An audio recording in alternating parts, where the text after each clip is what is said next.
L'avenir en commune, c'est une volonté parce que vous sentez qu'il y a une démocratie communale en danger.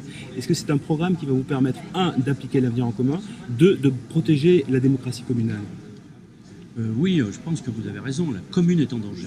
La commune est en danger parce qu'aujourd'hui, quand vous regardez un peu les sondages, les Français disent à 75% qu'ils se sentent proches de leur maire, qu'ils ont confiance dans leur maire. Et les autres élus, eh ben, c'est catastrophique, c'est entre 10 et 15% de confiance.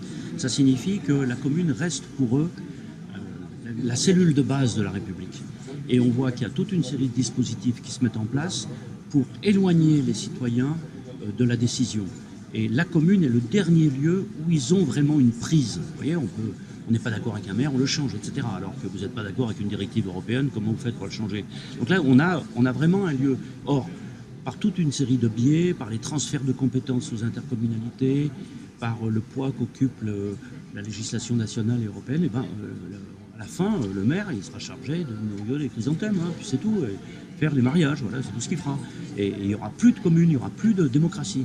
Et c'est une vieille histoire, hein, c'est une histoire qui s'ancre dans l'histoire de la République, la Révolution française, la liberté communale, la libre administration des communes.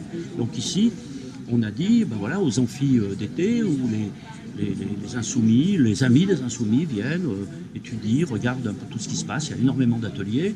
Eh ben, on n'est pas étonné que notre atelier sur l'application de l'avenir en commun à la commune ait beaucoup de succès. Voilà. D'accord.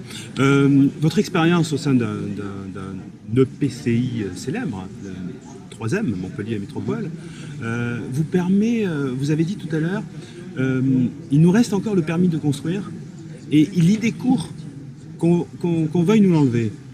C'est une réalité? C'est un fantasme de votre part? Il nous reste le permis de construire, mais il y a une réelle difficulté aujourd'hui. L'instruction du permis de construire a lieu dans l'intercommunalité. Très précis.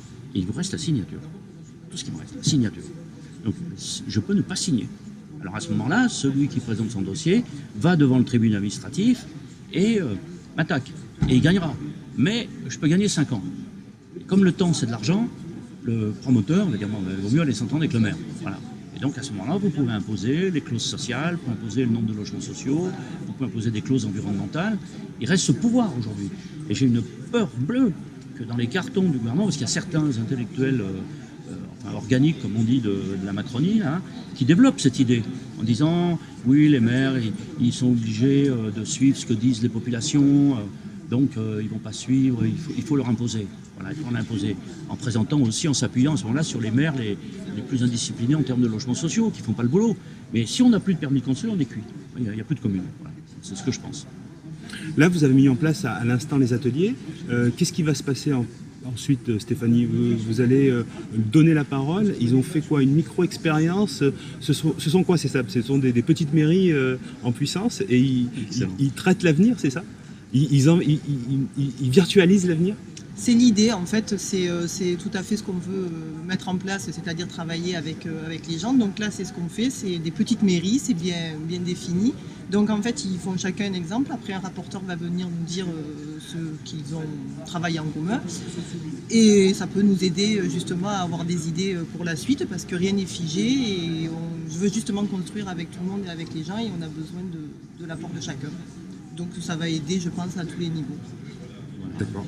Et on constitue à partir de là un réseau horizontal, où il n'y a pas de chef, où chacun on échange nos expériences. Donc j'invite tous ceux qui nous regardent, nous écoutent, à aller sur la page Facebook de l'avenir en commune Montpellier, et puis ils trouveront par là même des ressources petit à petit, puis on échangera les idées.